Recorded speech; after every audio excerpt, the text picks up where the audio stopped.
Inflação, dólar, economia chinesa, taxa de juros, IPCA 15, que veio acima do esperado, e mais alguns pacotes de ajustes do governo. É isso que a gente vai falar aqui no vídeo de hoje.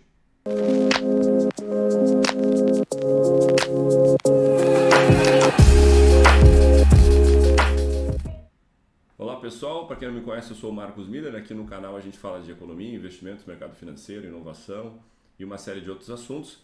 E hoje eu quero conversar com vocês, fazer a revisão dessa semana e falar para vocês alguns pontos interessantes que eu acho válidos da gente manter no nosso radar, que é justamente crescimento do PIB, crescimento econômico, taxas de juros, taxas de inflação, como é que estão os países que mais importam, né? China, Estados Unidos, e um pouco aí do cenário político brasileiro.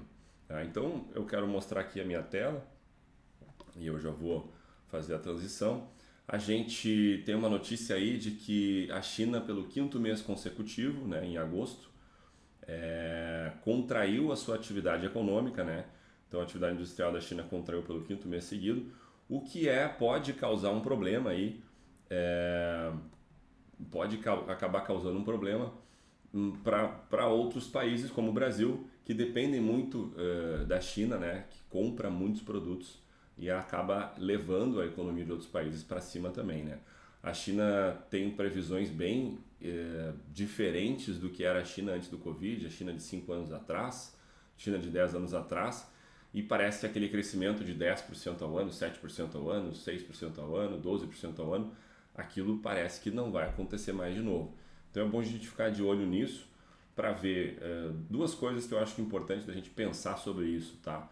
Primeiro, quem que vai começar a tomar esse protagonismo, vai começar a subir nessa freada da China, né? E o segundo ponto é se essa freada da China vai impactar muito os outros países e se a gente vai conseguir ter um escoamento de produção para outro lugar, né? Enfim, eu já falei sobre isso antes. Eu acredito que o mundo começa a se desenhar de novo. Por algumas vezes na história do Brasil, o mundo começa a se desenhar janelas de oportunidades para o Brasil sair do marasmo que sempre teve para começar a brincar de ser um país desenvolvido, tá?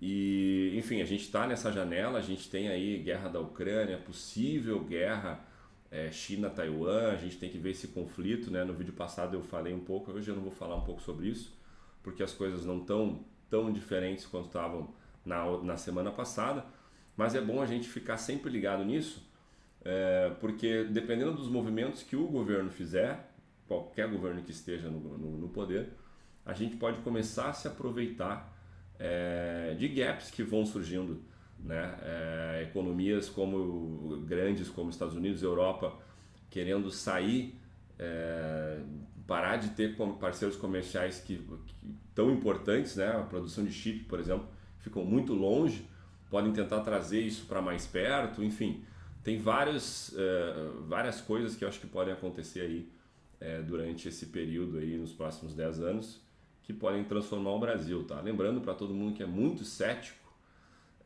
nenhum país do mundo nasceu rico, tá? Os países que hoje são ricos fizeram por onde e um dia já foram pobres, né? Estados Unidos também já foi colônia.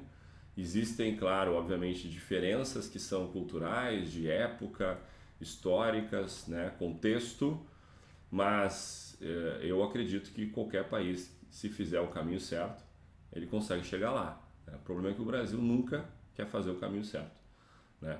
Mas é bom a gente ficar de olho nisso, porque, né, sempre pode ter a primeira vez. Para os países que hoje estão desenvolvidos, foi a primeira vez, teve a primeira vez, né?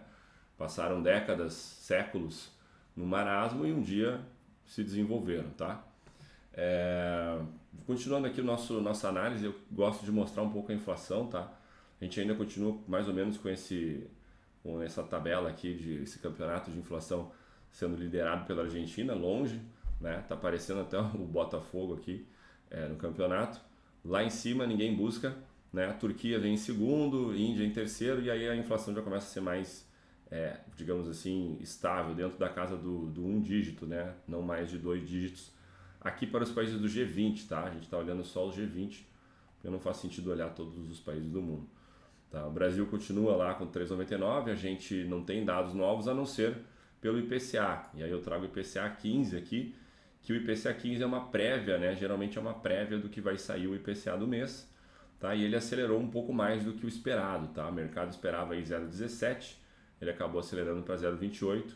Segundo o Banco Central, isso está tudo dentro das expectativas, tá? Interessante fazer esse paralelo, porque é bem legal fazer esse paralelo, porque a gente consegue ver a atuação do Banco Central, que na minha opinião está sendo coerente, tá sendo correta em manter os juros até um pouco mais alto, o juros real está um pouco mais alto, tá? Porque por causa desses seguintes fenômenos aqui, tá? A gente tem aqui, ó, se a gente comparar a inflação, né? A gente tem Argentina, Turquia, Índia e Reino Unido, e os juros, Argentina, Turquia, Brasil, ou seja, a gente está em terceiro lugar aqui na questão de juros, tá? E aí a gente vai ver a Índia lá em quarto, quinto, sexto, sétimo, tá? Apesar da inflação da Índia ser maior e a nossa inflação ser, a gente está lá embaixo, lá em 12º, 13º, 14º lugar, tá? Isso mantém o nosso spread de juros mais alto, tá? A gente fica com um juros real mais alto e isso acaba impactando também em várias questões, claro, né? Claro que isso também segura um pouco o crescimento econômico, tá? Principalmente aquele crescimento baseado em consumo desenfreado, tá? Mas ele também ajuda a atenuar algumas outras questões. Por exemplo, a gente consegue ver aqui que os títulos de tesouro americano rendem aí perto da casa dos 5%, tá? Sendo o título mais seguro do mundo, tá? Sendo o produto de investimento mais seguro do mundo. Então, se a gente começar a cair muito os juros, a gente vai ver uma saída de dólares.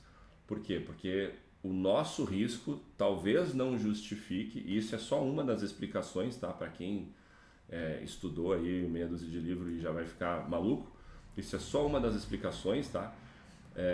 Mas para quem vai assumir dado o nível de risco do Brasil, se eu ganhar menos ou muito próximo do que eu ganho investindo nos Estados Unidos, eu tiro meus dólares daqui, tá? E aí isso está mantendo aí, ó, a gente consegue ver que isso está mantendo por algum tempo, já, né, em 2023 inteiro, o dólar em queda, tá? A gente pode ter a sensação de que ele subiu de 4,70 para 4,90, mas se a gente olhar um panorama maior, tá? Tudo tem a ver com o tempo, ele estava lá em janeiro de 2023 em 5,50 e ele vem caindo aí até 4,90, numa óbvia tendência de queda aqui, tá? Claro, se a gente der um zoom aqui, a gente pode estar vendo, né, o que os analistas chamam de fundo, enfim, uma configuraçãozinha de fundo aqui, né?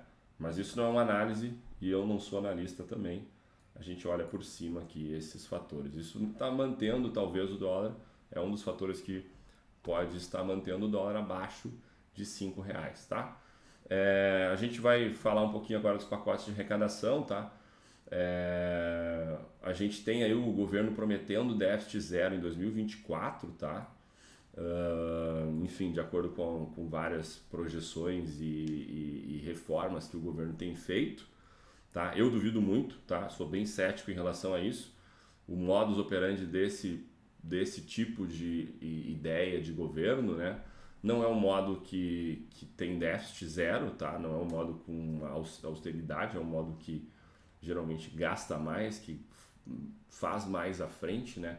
Às vezes até toma à frente do empreendedorismo, né? Começa a fazer obras, criar estatais para tentar resolver os problemas da sociedade.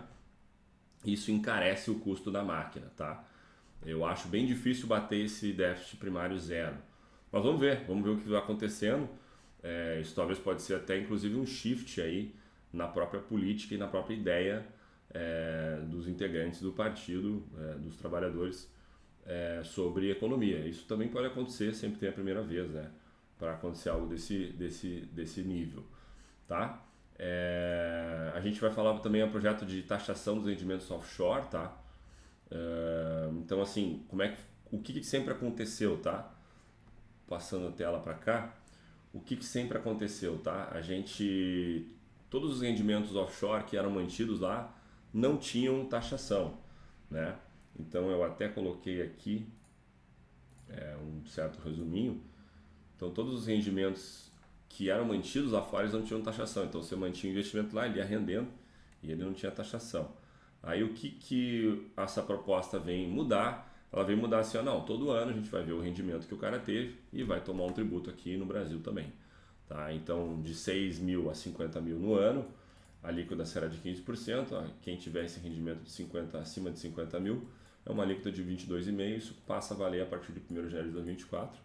E quem tem menos de 6 mil lá investido no exterior, né, de rendimento no ano, a alíquota zero. Tá? Essa é basicamente, super resumido, o projeto de taxação de rendimentos offshore e paraísos fiscais. Então, isso é para tentar, né, diz que o Brasil tem, brasileiros no exterior tem mais de 1 trilhão lá, isso é para tentar aumentar a arrecadação do governo em medidas aí para tentar zerar esse déficit dele aqui, tá?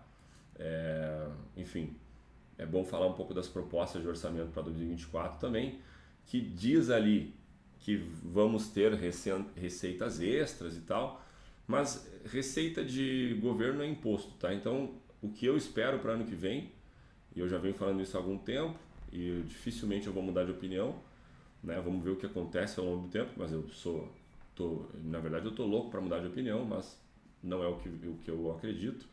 A gente vai ter para ano que vem aumento de imposto, tá? Pode esperar aumento de imposto e aumento de gasto da máquina pública, tá? Então, receitas extras, isso aqui é aumento de imposto, tá? Porque aumento de despesas também vai acontecer. Aí eles estão procurando, né? Obviamente, se eu mostrar aqui, né? Não estava mostrando, mas eles estão procurando aqui, ó, receitas extras de 168 bi, um aumento de despesas de 129 bi, tá? E estão procurando aqui, como isso, alternativas para fazer um aumento de imposto. Isso aqui já é um aumento de imposto, né? Se for parar para pensar, isso aqui é literalmente um aumento de imposto. E vai ter mais aí aumento de imposto. Vamos ver para quem, tá? Vamos ver para quem esse aumento de imposto vai acontecer, como que ele vai acontecer, né? De que maneira, né? Existe também propostas para desonerar a folha, então tem propostas que vão diminuir o custo da máquina, tá? Mas tem propostas que vão aumentar o custo da máquina. No geral, no somatório, o custo da máquina vai subir, né? A gente não tem crescimento econômico para bancar esse custo de máquina, a gente vai ter que aumentar a arrecadação, tá?